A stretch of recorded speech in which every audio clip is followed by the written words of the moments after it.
Bom dia, meu querido aluno de Direito, meu amigo interessado em querer saber um pouco mais a respeito dos regimes de casamento. Pois bem, quando nós falamos em regime, regra, o que são? Nada mais, nada menos do que uma legislação que dá um norte, que dá um parâmetro para que os bens ali adquiridos antes do casamento ou depois do casamento, se esses bens se comunicam ou não após divorciar-se daquela pessoa. Então, nesse vídeo, o nosso propósito é trabalharmos dentre os 4 regimes, porque nós temos 4. Se olharmos aqui no Código Civil, no artigo 1658, nos traz a respeito do regime de comunhão parcial de bens.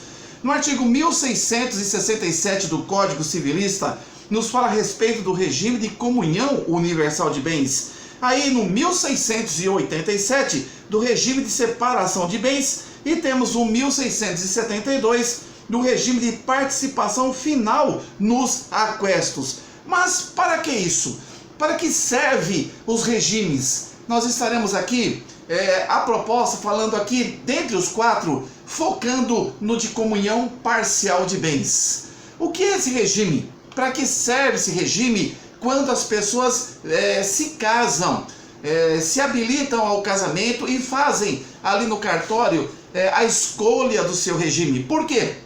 É justamente para que seja administrado, para que seja juridicamente protegido os bens, são chamados bens particulares, aqueles adquiridos antes do casamento, e os bens comuns adquiridos na constância do casamento. Pois bem, os regimes de bens, o que são? É um conjunto de regras feitas pela legislação civilista para quê? Para ajudar em tudo aquilo que diz respeito às relações patrimoniais advindas do casamento, advindas da união de um casal. Durante aquele período que eles estiveram juntos, a expectativa é que se casem e nunca mais se separem. Mas, infelizmente, isso não é uma regra. O que tem acontecido nos últimos dias, infelizmente, casa-se hoje e daqui uma semana as pessoas então vêm a se separar. Então, o regime de bens é um conjunto de normas, um conjunto de regras que o nosso Código Civil de 2002, ele nos dá realmente os parâmetros legais para que essa estrutura, para que esse regime, para que essas regras elas sejam respeitadas, para que não haja confusão numa eventualidade de dissolução da sociedade conjugal, dissolução então daquela união daquele casal. Então, o regime que nós estaremos focando agora é o regime voltado para a comunhão parcial de bens. E nós já citamos aqui que são dentre esses 4, mas o nosso foco estará em comunhão parcial de bens. Pois bem, essa comunhão parcial de bens, dentre esses 4 regimes que encontramos no Código Civil Brasileiro, nós passamos a observar aonde? Nos artigos, como já falamos, 1658. Olha o que diz o texto da lei. No regime de comunhão parcial, comunicam-se os bens que sobrevieram ao casal na constância do casamento, com as exceções dos artigos seguintes. Então, esse regime ele diz o quê? Que aquilo que foi constituído pelo esforço comum do casal, após o casamento, é considerado o quê?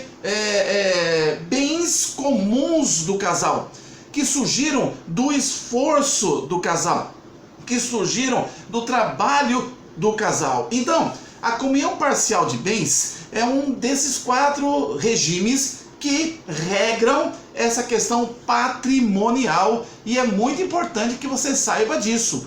Estamos aqui focando no regime de comunhão parcial de bens. Então, conforme o artigo 1658, aqui nos traz claramente o texto da lei o que é. No regime de comunhão parcial, comunicam-se os bens. O que é comunicar-se? É a relação. as partes ali envolvidas estão intimamente, intrinsecamente envolvidas naquele bem constituído pelo esforço comum. Comunique-se os bens que sobrevierem ao casal. Sobrevir é algo que vem no futuro, veio depois, a partir do marco inicial ali no cartório de registro civil, quando registraram. Olha que interessante. Existem casais que não se preocupam em casar no cartório de registro civil, eles não se preocupam em documentar essa união matrimonial, e você sabe que isso é de suma importância, porque numa eventualidade de divorciar-se, você vai perceber que ali tem um marco do que era antes e do que era depois. Esse marco dar-se-á a partir do registro do casamento civil. Por quê? Porque aqueles que vivem em união estável, eles também podem, através da união estável, lavrar uma escritura de união estável em tabelião de notas e títulos. Eles podem lavrar aquela escritura com fé pública, escritura pública de união estável, que dar-se-á um marco de início daquele relacionamento. Por quê? Porque lá na frente, se acontecer uma divisão, o marco inicial está ali na lavratura da escritura pública de união estável.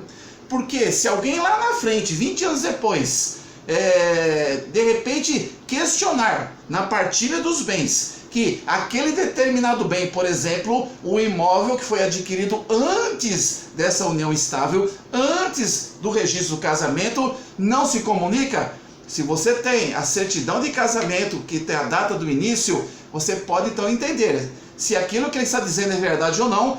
Agora, se você tem a escritura pública de união estável, são marcos iniciais. Então, você vai observar que se a pessoa em 1983 lavrou escritura pública de união estável ou casou-se, ela simplesmente vai ver quando foi aí adquirido aquele bem em matrícula, foi adquirido antes, então bem particular não se comunica. Aí, se aquele bem, aquele que na hora que se separou disse que não fazia parte, que era só dele, se foi adquirido depois daquele marco inicial registral, o bem então é um bem comum, devendo ser partilhado entre os dois. Olha a importância do regramento dos regimes de bens que administram a partilha de uma forma correta, justa e coerente. Pois bem, nós observamos então no artigo 1658 que nos encabeça a respeito de quê? Desse regime de comunhão parcial de bens, que é o regime legal. Todas as pessoas que vão habilitar-se nos cartórios para casamento, é esse o regime que são lançados. E aí, caso o casal opte por um dos outros três, eles então vão lavrar um documento mencionando a intenção e adotar-se-á um outro regime diferente do de comunhão parcial de bens. Você vai observar, se você perguntar para amigos que se casaram, todos eles, quase todos eles, não é uma regra, tem as exceções, mas a maioria deles estão sob o regime de comunhão parcial de bens. Vamos lá então falar mais um pouquinho. Nesse regime, o esforço comum é que realmente prevalece. O trabalho do casal prevalece. Porque através daquela comunhão, através daquele matrimônio, as coisas começaram a existir. Não é assim? O casal às vezes casa, vamos aí usar como uma referência bem simples, o casal, eles se amam, eles estão felizes, casaram-se, registraram o casamento ou registraram, lavraram a escritura pública de união estável e começaram a vida. E dali para frente começaram a adquirir bens. Adquirir a motinha, adquirir o seu carro, adquirir um terreno juntos, ele fazendo hora extra, ela fazendo também, trabalhando em feriados, domingo, lutando, nascendo filhos. O esforço comum é muito importante. Mas se um deles de repente não trabalhou, pode parar por aí. ela não trabalhou, vamos usar o exemplo da esposa, porque ficou cuidando das atividades domésticas, dando respaldo e alicerce para que seu esposo fosse para a luta. E aí, nascendo os filhos, a mesma coisa, a dedicação para os filhos, isso também você pode considerar como um trabalho. É ali uma comunhão, existe ali um matrimônio, existe ali uma convenção, né, em amor, em responsabilidade entre os dois cônjuges. É muito interessante que muitos falam assim: ah, mas só eu que comprei o carro, ela ficava em casa, ela nunca trabalhou. Ela era sua esposa. Porque se você estivesse lá no trabalho com a roupa suja, a roupa rasgada, o botão caindo fora, se você não tivesse a marmita para levar, você também não conseguiria comprar aquele carro, porque saco vazio não para em pé. Então, guarde bem isso. Trabalhando ou não, um ou outro, ou melhor que sejam os dois, isso significa esforço comum em todos os sentidos, ok? Pois bem, vamos então refletir que a respeito de bens particulares e a respeito de bens comuns. Amém? Pois bem, os bens particulares que foram conquistados, adquiridos antes do casamento, olha a situação de Marco, antes do casamento, esses bens são considerados particulares. Voltados para esse regime de comunhão parcial de bens, esses bens não se comunicam. A outra que não tem nada a ver com esse bem, ela não tem o domínio sobre aquele. Porque antes de se casarem, já foi constituído, já foi adquirido por quem? Já foi adquirido por um deles, antes do casamento. Esses bens adquiridos antes do casamento não se comunicam.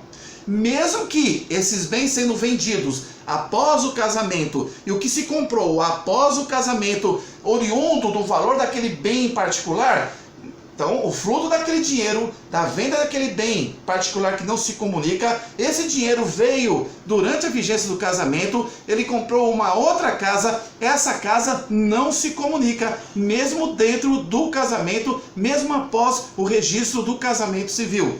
Porque ele é fruto de um dinheiro anterior, de um bem anterior que aquele homem tinha considerado, ou mulher, como bem particular.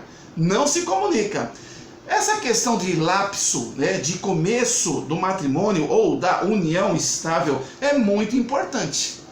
Porque ali realmente define o que é bem particular, o que é bem que se comunica, bem comum do casal. Tem pessoas que não casam-se no cartório de registro civil, há pessoas que vivem muitos e muitos anos ali, geram filhos e têm netos e etc., que não lavram escritura de união estável. Eles estão correndo um grande risco em futura separação por não terem um marco inicial para reger o patrimônio do casal. Gera a dúvida se aquele bem lá do início era bem particular ou era bem comum do casal. Por isso, se você já está com a sua esposa, com seu marido há muito tempo, se vocês se amam, por que não registram isso? Ou por escritura pública de união estável, ou mesmo pelo casamento. Ah, mas já estou velho. Vai lá, querido, casa-se novamente. Novamente não, nunca casou-se, né? Registre o casamento, sejam felizes, documentam isso. Os seus filhos e netos ficarão muito satisfeitos e contentes com cada um de vocês nessa atitude. Pois bem, então, os bens particulares adquiridos antes do casamento continuarão sendo de quem? Daquele que o adquiriu, tá bom? Então, é o regime mais adotado, como eu coloquei a vocês, é o regime como se fosse assim, o regime legal, aquele que vai no seu colo quando você vai ali registrar o seu casamento e toda aquela documentação de habilitação. Caso você queira mudar, através de um pacto antinupcial, você muda para as outras formas, como está aqui. Deixe-me ver aqui, que mudou, caiu aqui minha folha. Você pode então optar qual? Pelo regime de comunhão universal, pela participação final dos aquestos e também do regime de separação de bens. Tá bem claro? Preste atenção. Se você não tem um marco registral, uma data, quando o relacionamento de vocês começaram, fique atento. né, que você possa então ir ao cartório com a sua esposa e fazer essa documentação, ela retroage na data, que é uma proteção tanto para você como para elas, tá bom? Então, bens comuns são os adquiridos após o casamento em comum esforço, independente de quem trabalha ou não, estão juntos. Então são bens comuns que se comunicam no regime de comunhão parcial de bens dali para frente. E os bens particulares de um dos cônjuges são aqueles adquiridos antes do casamento. Esses não se comunicam. Por isso que é importante, estou frisando, registra a tua união estável. Casa-se, se já está junto, se tem filhos, porque assim não fazem. Bens então, preste atenção, como novidade para o seu conhecimento, os bens que não se comunicam. Os bens que não se comunicam é muito importante quando entramos na seara do divórcio. Então, bens que não seriam partilhados, ou seja, os bens que não se comunicam, são aqueles que não seriam divididos após o divórcio. Por isso eu enfatizo e estou sendo incisivo, registre o seu casamento, para ter realmente um norte do antes e do depois. Fique atento, não bobeie, é algo muito importante. O brasileiro tem o costume de ir levando a vida, mas quando a coisa aperta, a porca aperta, aí ele fala, por que eu não fiz isso? É uma dica, registre o início da relação com o seu cônjuge e passe com esse início a proteger-se numa eventualidade que ninguém deseja a respeito de um divórcio. E isso vai realmente te dar segurança se você tem um marco registral do início daquele relacionamento em relação aos seus bens. Pois bem, os bens de cada um dos cônjuges que tiveram antes do casamento, que foram adquiridos exclusivamente, guarde bem, são chamados de bens particulares. Você está com alguma dúvida nesse sentido? Particular porque é dele, é privado, tá? Agora, a respeito desse regime de comunhão parcial de bens, a partir do casamento os bens se comunicam? Os bens doados ou herdados por herança. Pois bem, então durante a constância do casamento, você está casado ali com Mariazinha ou com Pedrinho na constância do casamento, e um dos cônjuges vem a receber uma doação. Se comunica? Não, não se comunica. Ah, mas ele recebeu a doação, estou casado com ele. Não se comunica. E estamos falando de doação e uma herança. Uma herança se comunica? Não se comunica. É a mesma situação. A herança recebida será considerada também um bem particular.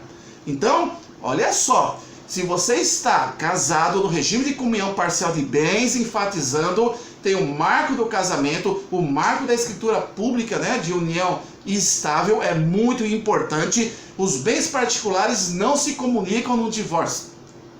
E os bens recebidos por um dos cônjuges por herança e doação não se comunicam, exceto se aquele bem doado foi um bem doado ou herdado com uma informação que é para o casal. Aí está envolvendo o outro cônjuge. Aí sim passam de bens particulares para bens comuns. Preste atenção.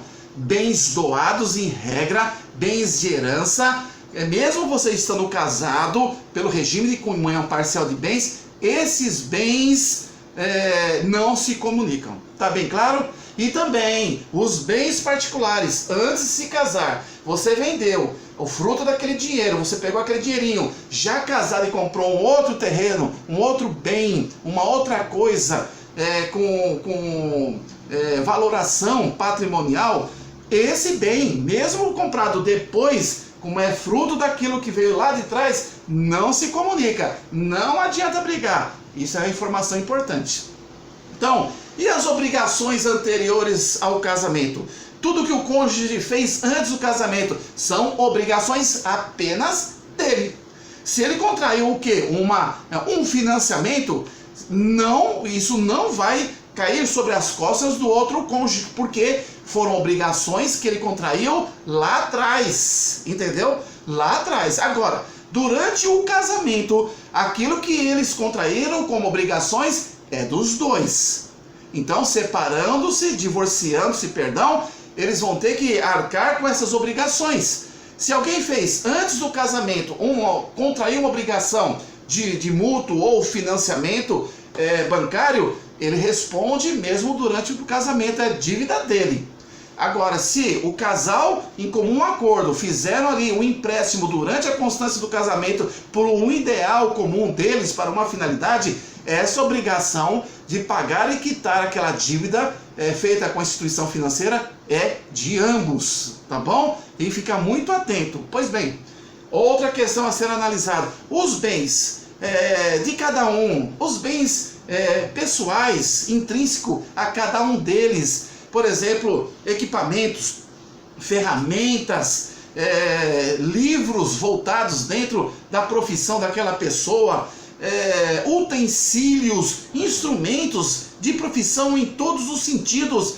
Esses bens, se eles vieram antes carregados, esses bens, mesmo depois do casamento, são bens profissionais, a exemplo, não se comunicam. Mas se de repente, na constância do casamento, você fez um Senai, tornou-se técnica e mecânica, fez uma engenharia na FEI, Faculdade de Engenharia Industrial, tornou-se mecânico, e você começa então a abrir uma oficina, uma tornearia, e compra um macaco hidráulico, compra um elevador para subir o carro, uma rampa. Na constância do casamento, todos esses equipamentos foram adquiridos depois. Então, no futuro divórcio, caso aconteça, tem que ser partilhado, que esses bens são denominados bens comuns. Agora, se antes ele já os tinha, bens particulares. Então, os bens de uso pessoal depende do marco de comunicação. A partir do casamento para frente, a partir do registro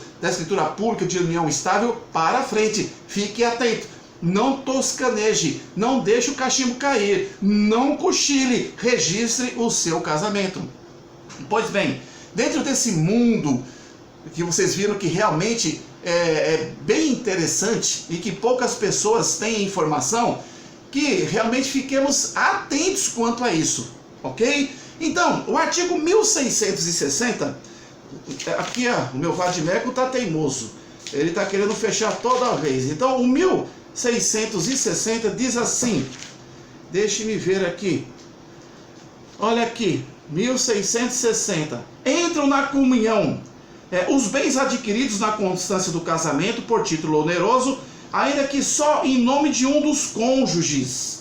Os bens adquiridos por fato eventual ou sem o concurso de trabalho. Olha que interessante. Se de repente você está casado com fulano, Maria e Joãozinho, e o que significa aqui, no artigo 1660, inciso 2, os bens adquiridos por fato eventual com ou sem concurso de trabalho? A loteria esportiva, a Mega Sena. Então, não foi assim fruto de um esforço comum do trabalho, mas foi ali uma sorte. Você casado, presta atenção, você casado, aconteceu que você jogou ali, só foi você, foi o marido ou só foi a esposa, você jogou e ganhou, tornou-se milionário. Aí você quer se separar para não comunicar a herança para outra pessoa?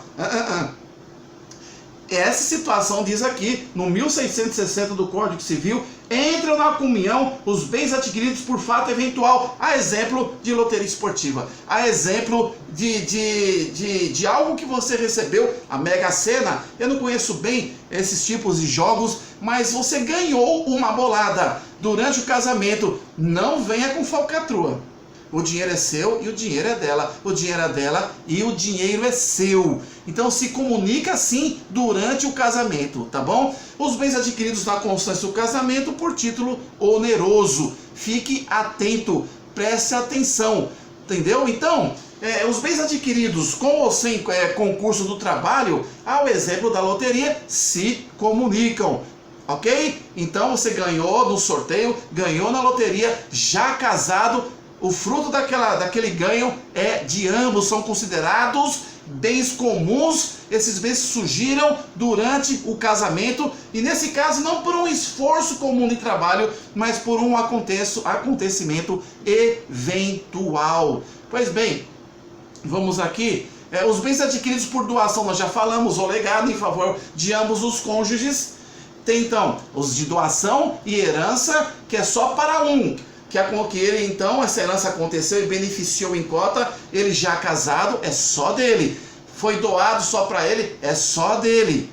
Agora, se os bens adquiridos por doação ou herança forem a favor dos cônjuges, no documento de doação, no processo de inventário, for mencionado para ambos, aí tornar-se-á um bem comum do casal, e aí se comunica. Caso contrário, cada um fica com o seu bem herdado ou doado lá atrás, que entrou na constância do casamento. Tudo bem? Tá bem claro nesse sentido? Olha como é interessante. Agora, outro assunto que é bem polêmico e que traz aí um monte de dificuldades nas audiências, nas conciliações, as benfeitorias em bens particulares de cada cônjuge.